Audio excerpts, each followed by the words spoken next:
ರಾಜಕೀಯ ಅನ್ನೋದು ನಿಮ್ಗೆ ಯಾವಾಗಿಂದ ಆ ಒಂದು ಥಾಟ್ ಬಂತು? ರಾಜಕೀಯ ಪ್ರಜ್ಞೆ ತುಂಬಾ ಚಿಕ್ಕ ವಯಸ್ಸಿನಲ್ಲೇ ಬಂದ್ಬಿಡ್ತು. ಬರೀ ಗಟ್ಟಿತನ ಅನ್ನೋದು ನನಗಿದ್ರೆ ಸಾಲದು, ನನಗೆ ಆ ವಾತಾವರಣ ಸಿಗ್ಬೇಕಲ್ಲ. ಇದು ನಮ್ಮಲ್ಲಿನ ಟಫ್ನೆಸ್ ಅನ್ನ ಎಕ್ಸ್ಪೆಕ್ಟ್ ಮಾಡುತ್ತೆ. How do you see it? ಇಲ್ಲಿ ವಾಸ್ತವವೇ ಇಲ್ಲ, ಅಲ್ಲಿ ಕಲ್ಪನೆಯೇ ಇಲ್ಲ. ಆ ಸಮಸ್ಯೆಗಳಿಂದ ತುಂಬಿದ್ದು ಮತ್ತು ವಾಸ್ತವವನ್ನು ನಿಮ್ಮ ಮುಖಕ್ಕೆ ಹೊಡೆಯೋದು ರಾಜಕೀಯ. ಅಲ್ಲಿ ಮಹಿಳೆಯರಿಗೆ ಯಾವ ರೀತಿ ಅವಕಾಶ ಇದೆ? ಬೇರೆ ಪಾರ್ಟಿಗಳು ಕಂಪೇರ್ ಮಾಡಿ ನೋಡಿದಾಗ ಏನಾದರೂ ಭಿನ್ನವಾಗಿದೆ ಅಂತ ಅನ್ಸುತ್ತಾ? ಹೆಣ್ಮಕ್ಕಳಿಗೆ ಸಮನಾದ ಹಕ್ಕಿರಬೇಕು ರಾಜಕೀಯ ಚಟುವಟಿಕೆಗಳಲ್ಲಿ. ಜನಪ್ರತಿನಿಧಿಯಾಗಿ ಈ ರೀತಿ ಮಾಡಬೇಕು ಅನ್ನೋದೊಂದಿರುತ್ತೆ. ನಿಮ್ಮ ಪೊಲಿಟಿಕಲ್ ಫಿಲಾಸಫಿ ಏನು ಸಿದ್ಧಾಂತ ಅಂದ್ರೆ ರಾಷ್ಟ್ರೀಯವಾದಿ ಹಿಂದೂ ಆಗಿರೋದು. ಸೊ ಅಕಾರ್ಡಿಂಗ್ ಟು ಯು ಈ ಸತ್ಯ ಅನ್ನೋದು ಎರಡರ ನಡುವೆ ಇದೆಯಾ, ಒಂದು ಕಡೆ ಇದೆಯಾ? ತುಂಬಾ ಜನ ನೀವು ರೈಟ್ ಇಷ್ಟ ಅಂತಾರೆ, ಅದೆಲ್ಲ ಇಲ್ಲ. ನಾವು ರಾಷ್ಟ್ರೀಯವಾದಿ ಹಿಂದೂ ಅಷ್ಟೇ. Most disgusting turning point in Indian politics. ತುಂಬಾ ಕೆಳಗಡೆ ಕರ್ಕೊಂಡು ಹೋಗಿದ್ದು ಯಾವುದು ಈ ಪ್ರಜಾಪ್ರಭುತ್ವವನ್ನ ಅಂದ್ರೆ ಅದು ತುರ್ತು ಪರಿಸ್ಥಿತಿ. ಇದು ಪರ್ಸನಲ್ ಲೈಫ್ ಆದ್ರೆ ವೈಯಕ್ತಿಕವಾಗಿ ನಿಮ್ಮಲ್ಲೇ ಒಂದು ಗಟ್ಟಿತನ ಇತ್ತು. ಸೊ ರಾಜಕೀಯಕ್ಕೆ ಅಂತ ಬರೋದಿದ್ರೆ, ರಾಜಕೀಯದ ವಿಚಾರಕ್ಕೆ ಅಂತ ಬರೋದಿದ್ರೆ, ಈ ಗಟ್ಟಿತನ ಅದ್ರ ರಾಜಕೀಯಕ್ಕೆ ಹೋದ್ಮೇಲೆ ಸರ್ವೈವಲ್ ಆಗ್ಬೇಕಾದ್ರೆ ಇಂಟರ್ನಲ್ ಟಫ್ನೆಸ್ ಇರಬೇಕಾಗುತ್ತಾ? ರಾಜಕೀಯ ಅನ್ನೋದು ನಿಮ್ಗೆ ಯಾವಾಗಿಂದ ಆ ಒಂದು ಥಾಟ್ ಬಂತು ರಾಜಕೀಯಕ್ಕೆ ಹೋಗಬೇಕು ಅನ್ನೋದು, ಅಥವಾ ಈ ಒಂದು ಇಂಟರ್ನಲ್ ಟಫ್ನೆಸ್ ಅನ್ನೋದು ಸರ್ವೈವ್ ಆಗೋದಕ್ಕೆ ಬೇಕೇ ಬೇಕಾಗುತ್ತಾ? ಹೌದು, ನನಗನ್ಸುತ್ತೆ ಎಲ್ಲಿ ಹೋದ್ರು ಅಷ್ಟೆ. ಈಚೆಗೆ ನೀವು ಈ ಅನೇಕ ವಿಚಾರಗಳನ್ನ ಕೇಳ್ತೀರಿ. ನೀವು ಸರ್ವೈವ್ ಆಗೋಕ್ಕೆ ನಿಮಗೆ ಬರೀ ಗಟ್ಟಿತನ ಅನ್ನೋದು ನನಗಿದ್ರೆ ಸಾಲದು, ನನಗೆ ಆ ವಾತಾವರಣ ಸಿಗಬೇಕಲ್ಲ. ಎಸ್, ಹೌದು. ಆ ವಾತಾವರಣ ಅನ್ನೋದು ಸೃಷ್ಟಿಯಾಗಿದೆ ಪೋಸ್ಟ್ 1995, 96. ಅಲ್ಲಿವರೆಗೂ ಇದನ್ನೆಲ್ಲ ತುಂಬ ಯಾರು ಪರಿಶೀಲಿಸಿ ನೋಡಿರಲಿಲ್ಲ. ಹಾಗಾಗಿ ಯಾಕೆ ಈ ಮಾತನ್ನ ಹೇಳ್ತಾ ಇದ್ದೀನಿ ಅಂದರೆ, survival becomes when survival comes you become strong automatically, and then you begin to question and all of that. Paper ಓದೋದು, ಟಿ ವಿಯಲ್ಲಿ ಐ ಥಿಂಕ್ 90s ಬಂತು ಅಂತ ಕಾಣುತ್ತಲ್ವ, ದೂರದರ್ಶನ ಲೈವ್ ಮಾಡೋಕ್ಕೆ ಶುರು ಮಾಡಿದ್ದು ಇದನ್ನು, ಪಾರ್ಲಿಮೆಂಟ್ನಲ್ಲಿ ನಡೆಯೋದನ್ನ. ದಟ್ ಫೇಮಸ್ ವಾಜಪೇಯಿ ಸ್ಪೀಚ್ ಅಲ್ವಾ? 13 ತಿಂಗಳು ಸರ್ಕಾರ ಬಿದ್ದಾಗ ಅವರು ಆಡಿದ ಮಾತು, ಅವರ ಭಾಷಣ, ಅದರ ಪ್ರಭಾವ ನಮ್ಗೆ ಸುಷ್ಮಾ ಸ್ವರಾಜ್ ಥರದವರು, ಮುರಳಿ ಮನೋಹರ್ ಜೋಶಿ ಯಾರು, LK ಅಡ್ವಾಣಿ ಯಾರು, ಇವರೆಲ್ಲರ ಪರಿಚಯ ಆಗಿದ್ದು ಹಾಗೆ. ಯಾಕೆ ಇದನ್ನೆಲ್ಲ ಹೇಳ್ತಾ ಇದ್ದೀನಿ ಅಂದರೆ, ನನಗನ್ಸುತ್ತೆ ರಾಜಕೀಯ ಪ್ರಜ್ಞೆ ತುಂಬ ಚಿಕ್ಕ ವಯಸ್ಸಿನಲ್ಲೇ ಬಂದ್ಬಿಡ್ತು ನನಗೆ. ನಾನು ಆ್ಯಕ್ಟಿಂಗೇ ಆಕ್ಸಿಡೆಂಟಲ್ಲಿ ಆ್ಯಕ್ಟರ್ ಆಗಿದ್ದು. ರಾಜಕಾರಣಕ್ಕೆ ಬಂದಿದ್ದು ಭಾಳ ಹಳೆಯ ಇದು ಅಂತ ಕಾಣುತ್ತೆ. It's a very old design which was inside my head. ಅದಕ್ಕೆ ನಾನು ಲಾ ಕಾಲೇಜಿಗೆ ಹೋಗಿದ್ದು. ಸೊ ನಾನು ಆ್ಯಕ್ಟಿಂಗ್ ಆಮೇಲೆ ಬರ್ತೀನಿ, ರಾಜಕೀಯದ ಬಗ್ಗೆನೇ ಮಾತಾಡ್ತಿದ್ದೀವಿ ಅಂದಾಗ, ಚುನಾವಣಾ ರಾಜಕಾರಣ ಅಂತ ಬಂದಾಗ ಅಲ್ಲಿ money power, muscle power, caste politics ಇವೆಲ್ಲನೂ ತುಂಬ ಇಂಪಾರ್ಟೆಂಟ್ ಆಗುತ್ತದೆ. It plays very important role. Do you really see yourself as an electoral aspirant? ಆ ಥರ ನಿಮ್ಮ ಪಕ್ಷದ ಆ ಥರ ಅವಕಾಶ ಇತ್ತು ಅಂತಂದರೆ ಚುನಾವಣೆಗೆ ಸ್ಪರ್ಧಿಸೋದು, ಎಲೆಕ್ಟರಲ್ ಆಸ್ಪರೆಂಟ್ ಆಗಿ ನಿಮ್ಮನ್ನು ನೀವು ನೋಡ್ತೀರಾ? ಎಲ್ಲರೂ ರಾಜಕೀಯಕ್ಕೆ ಬರೋದು ಅದಕ್ಕೆ ಅಂತ ಅಂದ್ಕೋತೀನಿ, ಜನಪ್ರತಿನಿಧಿ ಆಗೋಕ್ಕೆ. ಯಾವ ಚುನಾವಣೆ ಅನ್ನೋದು ನನಗೆ ಗೊತ್ತಿಲ್ಲ. ಅದು ಗ್ರಾಮ ಪಂಚಾಯತಿನೋ ಪಾರ್ಲಿಮೆಂಟೋ ಅದನ್ನು ನಾವು ನಿರ್ಣಯ ಮಾಡ್ಕೊಂಡು ಬರೋಲ್ಲ. ಆದರೆ ಬರೋವಾಗ ಚುನಾವಣೆ ಇಲ್ಲದ ರಾಜಕೀಯ ಏನಿದೆ? ಜನಪ್ರತಿನಿಧಿ ಆಗೋದೇ ತಾನೇ ರಾಜಕಾರಣಿ. ಜನಪ್ರತಿ ಅಲ್ಲದೆ ಇರೋರು ಏನು ರಾಜಕೀಯ ಮಾಡೋಕ್ಕೆ ಸಾಧ್ಯ? ನೀವು ಸಾಮಾಜಿಕ ಸಂಘಟನೆ ಆಗ್ತೀರಿ, ಆಗ ಸಿದ್ಧಾಂತ ಅಷ್ಟೇ ಇರುತ್ತೆ ನಿಮ್ಮ ಹತ್ರ. ನೀವು ರಾಜಕೀಯ ಅನ್ನೋದು ಚುನಾವಣಾ ರಾಜಕೀಯನೇ. ಅದರಲ್ಲೂ BJP ಅನ್ನುವ ಪಕ್ಷ ಆಲ್ವೇಸ್ ಇನ್ ಎಲೆಕ್ಟ್ರಲ್ ಮೋಡ್. ಮತ್ತು ಇವತ್ತು ಅದೇ ಪ್ರೈಮ್ ಮಿನಿಸ್ಟರ್ ಅದಕ್ಕೆ 1 ನೇಷನ್ 1 ಎಲೆಕ್ಷನ್ ಮಾಡೋಣ ಅಂತ ಇದ್ದಾರೆ. ಯಾಕೆ ಅಂದರೆ ಪ್ರತಿನಿತ್ಯ ಯಾವುದೋ ಒಂದು ಗ್ರಾಮ ಪಂಚಾಯತಿ ಎಲೆಕ್ಷನ್, ಜಿಲ್ಲಾ ಪಂಚಾಯತಿ ಎಲೆಕ್ಷನು, ರಾಜ್ಯದ ಚುನಾವಣೆ, ಆಮೇಲೆ ಲೋಕಸಭೆ, ಹೀಗೆ ಯಾವಾಗಲೂ ಚುನಾವಣೆಯಲ್ಲೇ ಮುಳುಗಿರುವಂತಹ ರಾಜಕಾರಣದಲ್ಲಿ ಒಂದು ಸೆನ್ಸ್ ಆಫ್ ಆರ್ಡರ್ ತರೋಣ ಅಂತಲೇ ಅವರು 1 ನೇಷನ್ 1 ಎಲೆಕ್ಷನ್ ಮಾಡೋಣ ಅಂತ ಇದ್ದಾರೆ. ಸೊ ಹಂಗಾಗಿ ಚುನಾವಣಾ ರಾಜಕೀಯನ ಬಿಟ್ಟು ರಾಜಕೀಯ ನೋಡೋಕ್ಕೆ ಆಗೋದಿಲ್ಲ. ಜನಪ್ರತಿನಿಧಿ ಆಗಬೇಕು ಅನ್ನೋದೇ ಎಲ್ಲರ ಉದ್ದೇಶವೂ ಆಗಿರುತ್ತೆ ರಾಜಕೀಯಕ್ಕೆ ಬರೋರು, ಯಾವ ಹಂತದಲ್ಲಿ ಬರೋರು. ನಾನೇನು ಅದಕ್ಕೇನು ಭಿನ್ನ ಅಲ್ಲ ಅಂತ ನನಗನ್ಸುತ್ತೆ. ಯಾವ ರೀತಿ ಜನಪ್ರತಿನಿಧಿ ಅನ್ನೋದು ಆಮೇಲೆ ಅದು ಸಿಚುವೇಶನ್ ಮೇಲೆ, ಪಕ್ಷದ ನಿರ್ಣಯಗಳ ಮೇಲೆ ಅದು ನಿರ್ಧಾರಿತವಾಗಿರುತ್ತೆ. ನೀವು ಇವಾಗ ಎಲ್ಲ ಪಾರ್ಟಿಗಳಲ್ಲೂ ಕೂಡ ಹೋಗಿ ಬಂದಿದ್ದೀರಾ. ಸೊ ನನಗನ್ಸೋದು ನಿಮ್ಮ ಡೆಸ್ಟಿನೇಷನ್ BJP ಪಕ್ಷ ಇತ್ತು ಅಂತ. ಇಲ್ಲ, ಮೊದಲಿಂದ ನಾನು BJP. ನಾನು ನಿಮ್ಗೆ ಹೇಳೋದು ಸೈದ್ಧಾಂತಿಕವಾಗಿ ಬೇರೆ ಪಕ್ಷನೇ ಇತ್ತು. ನಮ್ಗೆ ತಳ್ಳಿದ್ರು ಬೇರೆ ಕಡೆ ಹೋಗೋಕೆ ಗೊತ್ತಾಗಲ್ಲ. ಸೊ ಇವಾಗ ಬೇರೆ ಕಡೆ ಕಂಪೇರ್ ಮಾಡಿ ನೋಡಿದಾಗ BJP ಒಳಗೆ ನೀವು ಆಲ್ರೆಡಿ ಹೇಳಿದಿರಿ ಇವಾಗ ಹೆಣ್ಮಕ್ಳಿಗೆ ಅವಕಾಶಗಳಿರಬೇಕು ಅಂತೇಳಿ. ರಾಜಕೀಯದಲ್ಲಿ ನಿಮ್ಗೆ ಅನ್ಸುತ್ತಾ ಅಂದರೆ ತುಂಬ ಆಳ ಅಗಲವಾಗಿ ಬಳ್ಳೋರು ನೀವು, ಮೇಲ್ ಡಾಮಿನೇಟೆಡ್ ಎಲ್ಲ ಕ್ಷೇತ್ರದಲ್ಲೂ ಇರುತ್ತೆ, ಅಲ್ಲೂ ಕೂಡ ಮೇಲ್ ಡಾಮಿನೇಷನ್ ತುಂಬ ಇದೆ ಅಂತ ಅನ್ಸುತ್ತಾ? ಮತ್ತು BJPಯಲ್ಲಿ ನೀವಿಂದು ಪಾರ್ಟಿಲಿ ಇರೋದಕ್ಕೋಸ್ಕರ ಅಲ್ಲಿ ಮಹಿಳೆಯರಿಗೆ ಯಾವ ರೀತಿ ಅವಕಾಶ ಇದೆ? ಬೇರೆ ಪಾರ್ಟಿಗಳು ಕಂಪೇರ್ ಮಾಡಿ ನೋಡಿದಾಗ ಏನಾದರೂ ಭಿನ್ನವಾಗಿದೆ ಅಂತ ಅನ್ಸುತ್ತಾ? ನಿಮ್ಮ ವೈಯಕ್ತಿಕ ಅಭಿಪ್ರಾಯ? ಕಂಪ್ಯಾರಿಸನ್ ಮಾಡೋಕ್ಕೆ ನಾನು ಕಂಪ್ಯಾರಿಸನ್ ಮಾಡಿ ಅದರಿಂದ ಏನು ಪ್ರಯೋಜನ ಇದೆ ಅಂತ ನನಗನ್ಸೋದಿಲ್ಲ. ಹೆಣ್ಮಕ್ಕಳಿಗೆ ಸಮನಾದ ಹಕ್ಕಿರಬೇಕು ರಾಜಕೀಯ ಚಟುವಟಿಕೆಗಳಲ್ಲಿ ಅನ್ನೋದರಲ್ಲಿ ನನಗೆ ನಾನು ಭಾಳ ಅದರಲ್ಲಿ ನನಗೆ I am very clear on that. So ನಿಮಗೆ 33% ಅನ್ನೋದು ಭಾರತೀಯ ಜನತಾ ಪಕ್ಷದ ಸಂಘಟನೆ ಒಳಗಡೆ ಬಂದು ಭಾಳ ವರ್ಷ ಆಗಿದೆ. ಸೊ ಹಾಗಾಗಿ ಮತ್ತೆ ಬಹಳ ಸ್ಟ್ರಾಂಗ್ ಆದ ಒಂದು ಮಹಿಳಾ ಮೋರ್ಚಾ ಒಂದಿದೆ BJPಯಲ್ಲಿ. ಅದನ್ನ ಮತ್ತು ಮಹಿಳಾ ಮೋರ್ಚಾದಲ್ಲಿ ಮಹಿಳೆಯರೇ ಇರ್ತಾರೆ. ಮಹಿಳೆಯರಿಗಾಗಿ ವಿಶೇಷವಾಗಿ ಇರುವಂತಹ ಒಂದು ವಿಂಗ್ ಅದು ಮಹಿಳಾ ಮೋರ್ಚಾ ಅನ್ನುವಂಥದ್ದು. ಯುವ ಮೋರ್ಚಾದಲ್ಲೂ ಈಗೀಗ ಹೆಚ್ಚು ಮಹಿಳೆಯರು ಭಾಗವಹಿಸೋಕ್ಕೆ ಶುರು ಮಾಡಿದ್ದಾರೆ. ಅದಲ್ಲದೆ ಬೇರೆ ಬೇರೆ ಮೋರ್ಚಾಗಳಿದೆ ನಮ್ಮಲ್ಲಿ. ಹಿಂದುಳಿದ ವರ್ಗದ ಒಂದು ಮೋರ್ಚಾ ಇದೆ, ಆಮೇಲೆ ಅಲ್ಪಸಂಖ್ಯಾತರಿಗೊಂದು ಮೋರ್ಚಾ ಇದೆ. ಹೀಗೆ ಎಲ್ಲ ಕಡೆ ಹೆಣ್ಮಕ್ಳಿಗೆ ಪ್ರಾತಿನಿಧ್ಯ ಇದ್ದೇ ಇರುತ್ತೆ. BJP ಸಂಘಟನೆ ಒಳಗಡೆ ನಾನು ನಿಮಗೆ ಹೇಳ್ತಾ ಇರೋದು. ಚುನಾವಣಾ ರಾಜಕೀಯ ಅಂತ ಬಂದಾಗ ಯಾರು ಗೆಲ್ತಾರೆ ಅನ್ನೋದು ಬರುತ್ತೆ.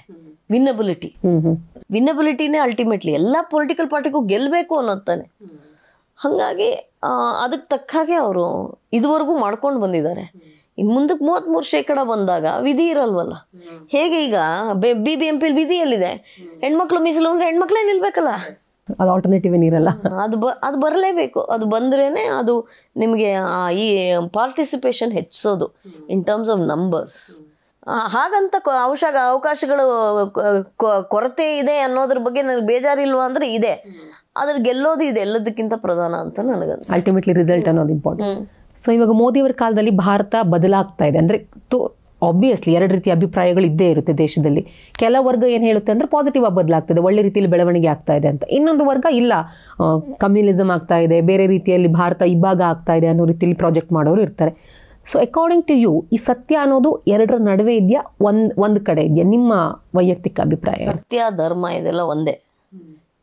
ಇದು ಈ ಕಡೆ ಆ ಕಡೆ ಎಲ್ಲ ಇಲ್ಲ. ತುಂಬ ಜನ ನೀವು ರೈಟಿಷ್ಟ ಅಂತಾರೆ, ಅದೆಲ್ಲ ಇಲ್ಲ. ನಾವು ರಾಷ್ಟ್ರೀಯವಾದಿ ಹಿಂದೂ ಅಷ್ಟೇ. ನಾವು ಬಲಪಂಥಿ ಇರೋಲ್ಲ, ಎಡಪಂಥಿ ಇರೋಲ್ಲ, ಮಧ್ಯಪಂಥಿ ಪಂಥ ಅನ್ನೋದೇ ಇಲ್ಲ. ರಾಷ್ಟ್ರೀಯವಾದಿ ಹಿಂದೂ ಅಷ್ಟೇ. ನಮ್ಮ ರಾಷ್ಟ್ರ ಮುಖ್ಯ ಅಷ್ಟೇ. ಸೊ ಹಾಗಾಗಿ ಇನ್ಯಾವ ವಿಂಗಡಣೆಗಳಲ್ಲೂ ನಮಗೆ ನಂಬಿಕೆ ಇಲ್ಲ. ಮೋದಿಯವ್ರನ್ನ ವಿರೋಧ ಮಾಡೋರು ಅನ್ನೋದು, ರಾಜಕೀಯವಾಗಿ ವಿರೋಧ ಮಾಡೋದು ಇಸ್ ಫೈನ್.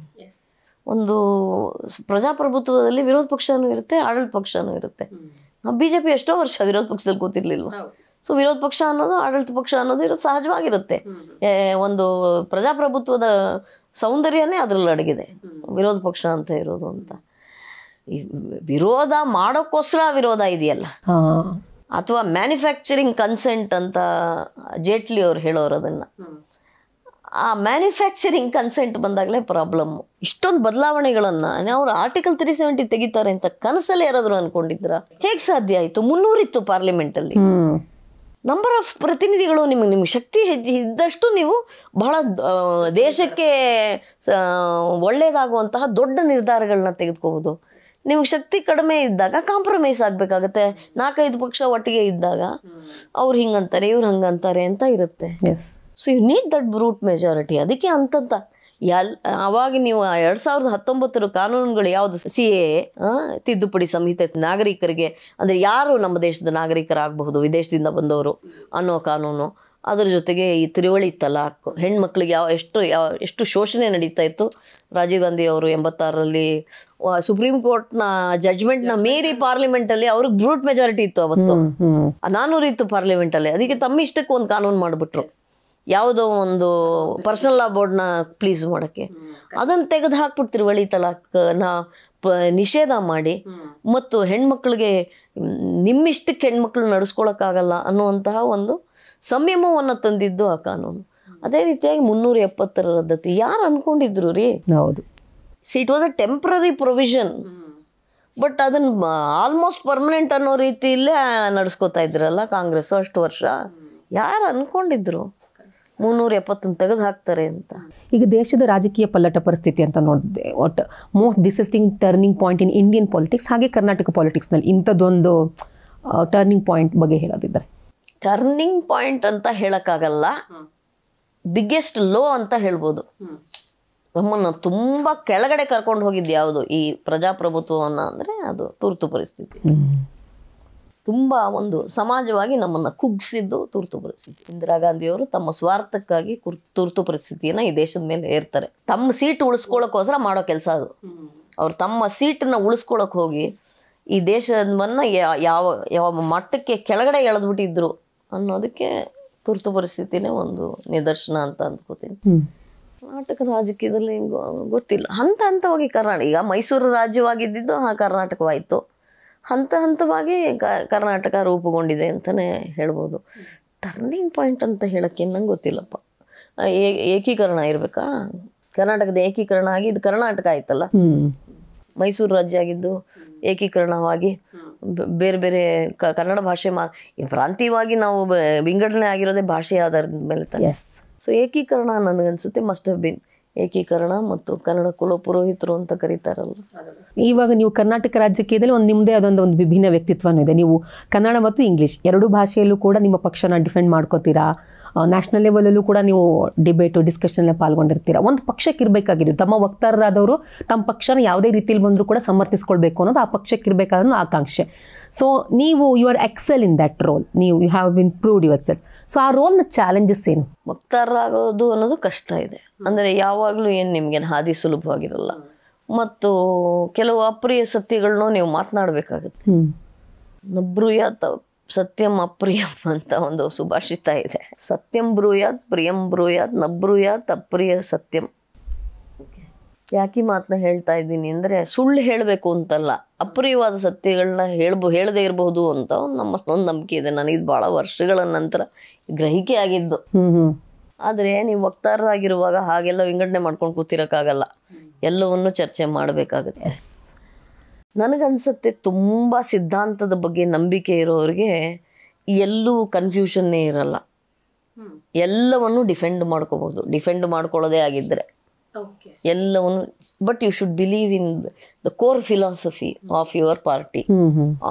ಆ ಕೋರ್ ಫಿಲಾಸಫಿಲಿ ನಂಬಿಕೆ ಇದ್ದರೆ ಯಾವುದನ್ನು ಬೇಕಾದರೂ ನೀವು ಸಮರ್ಥನೆ ಮಾಡ್ಕೋಬಹುದು. ಯಾಕೆಂದರೆ ಆ ಕೋರ್ ಫಿಲಾಸಫಿಯಿಂದ ಭಾರತೀಯ ಜನತಾ ಪಕ್ಷ ಅಂತೂ ದೂರ ಬಂದಿಲ್ಲ, ಅದಕ್ಕೆ ಹೇಳ್ತಾ ಇದ್ದೀನಿ. ಸೊ ನಿಮಗೆ ಸಿದ್ಧಾಂತದಲ್ಲಿ ನಂಬಿಕೆ ಇದ್ದರೆ ಯಾವ ಕನ್ಫ್ಯೂಷನ್ನು ಇರಲ್ಲ. ಮತ್ತು ಮೋದಿಯವರು ಆ ಸಿದ್ಧಾಂತದ ಪ್ರತಿನಿಧಿ, ಅವರು ಎಲ್ಲೂ ಕಾಂಪ್ರಮೈಸ್ ಆಗಿಲ್ಲ, ಆ ಸಿದ್ಧಾಂತದಲ್ಲಿ ಅವ್ರು ಕಾಂಪ್ರಮೈಸೇ ಆಗಿಲ್ಲ. ಸೊ ನೀವು ಮೋದಿಯವ್ರನ್ನ ನೋಡಿದಾಗ ನಿಮಗೆ ಯಾವುದ್ರ ಬಗ್ಗೆ ನಿಮ್ಗೆ ಹಿಂಜರಿಕೆ ಇಲ್ಲ, ಗೊಂದಲ ಅನ್ನೋದು ಇರೋದೇ ಇಲ್ಲ. ನನಗನ್ಸುತ್ತೆ ಅದೇ ಆ ಕಮಿಟ್ಮೆಂಟ್ ಇದ್ದರೆ about your philosophy it's very easy to navigate situations. Because TV ಡಿಬೇಟಲ್ಲಿ ಈ ನಡುವೆ ಏನಾಗ್ಬಿಟ್ಟಿದೆ, ಜೋರಾಗಿ ಮಾತಾಡಿದವರೇ ಗೆದ್ದಂಗೆ ಆಗ್ಬಿಡ್ತಾ ಇದೆ. One who raise the voice ಅವರೇ ಮೇನು. ನಮಗೆ ಜೇಟ್ಲಿ ಅವರು ಒಂದು ಹೇಳೋರು, ಎಸ್ಪೆಷಲಿ ಮೀಡಿಯಾನ ಮಾತಾಡಿಸುವಾಗ, he use to say the right to speak includes the right not to speak ಅನ್ನೋರು. Very true.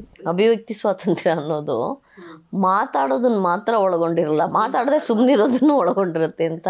ಕೆಲವುದಕ್ಕೆ ಪ್ರತಿಕ್ರಿಯಿಸೋ ಅಗತ್ಯ ಇರಲ್ಲ, ಎಲ್ಲದಕ್ಕೂ ಉತ್ತರ ಹೇಳಬೇಕು ಅಂತ ಏನು ಕಾನೂನಿಲ್ಲ. ಮೇಡಮ್, ಪೊಲಿಟಿಕಲ್ ವಿಚಾರಕ್ಕೆ ಬಂದಾಗ ಪ್ರತಿಯೊಂದು ಜೀವನದಲ್ಲಿ ಎಲ್ಲ ಕ್ಷೇತ್ರದ ಒಂದು ಗುರಿ ಅಂತ ಇರುತ್ತೆ. ಸೊ ನೀವು ಇಷ್ಟು ವರ್ಷನೇ ಇದ್ದೀರಾ, ಬಟ್ ಅದ್ರ ಒಂದು ಅಚೀವ್ಮೆಂಟ್ ಮಾಡಬೇಕು. ಪೊಲಿಟಿಕಲ್ ಗುರಿ ಏನು ಆಗಬೇಕು ಅಂತ ಅಂದ್ಕೊಂಡಿದ್ದೀರಾ ಅಥವಾ ಗೋ ವಿತ್ ದ ಫ್ಲೋನ ಹೇಗೆ ಅಂತ? ಇಂಥದ್ದೇ ಆಗಬೇಕು ಅಂದ್ಕೊಂಡು ಬಂದಿದ್ದಿಲ್ಲ ನಾನು ಯಾವತ್ತು. ಯಾವುದನ್ನು ಹಾಗೆ ತುಂಬಾ ಸುದೀರ್ಘವಾಗಿ ಆಲೋಚನೆ ಮಾಡಿ ಪ್ಲಾನ್ ಮಾಡಿ ಎಲ್ಲ ಮಾಡೋದಲ್ಲ. ಆಕ್ಟಿಂಗ್ ಅಲ್ಲೂ ಅಷ್ಟೇ, as it comes you just go with the flow. Politics ಅಲ್ಲಿ decisive role or decision making role ಇದು ಬಂದಿಲ್ಲ ಅಂತ ಅನ್ಸುತ್ತೆ. Politics is a very slow process ರೀ. ಹೌದಾ? It's a very slow process. ತುಂಬ ತಾಳ್ಮೆ ಬೇಕು. ಯಾರೋ ನಮಗಿಂತ ಮುಂದೆ ಹೊಟ್ಟೋದ್ರಲ್ಲ ಅಂತ ಆ ಕ್ಷಣಕ್ಕೆ ಅನ್ನಿಸ್ಬೋದಷ್ಟೇ.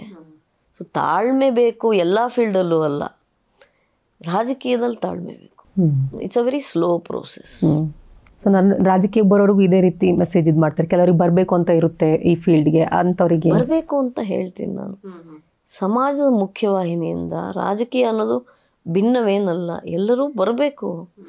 ಈ ಸಮಾಜವನ್ನು ಕಟ್ಟೋದ್ರಲ್ಲಿ, ಈ ದೇಶವನ್ನು ಕಟ್ಟೋದ್ರಲ್ಲಿ ಎಲ್ಲರ ಭೂಮಿಕೆನೂ ಇರಬೇಕು. ಎಲ್ಲರೂ ಬರಲಿ ಅಂತ ನಾನು ಹೇಳೋದು. ಹೆಚ್ಚು ಹೆಚ್ಚು ಸಾಮಾಜಿಕ ಪ್ರಜ್ಞೆ ಮತ್ತು ಈ ರಾಜಕೀಯ ಪ್ರಜ್ಞೆ ಹೆಚ್ಚಿಸ್ಕೊಂಡು ಬರೋದೇ ಒಳ್ಳೆಯದು.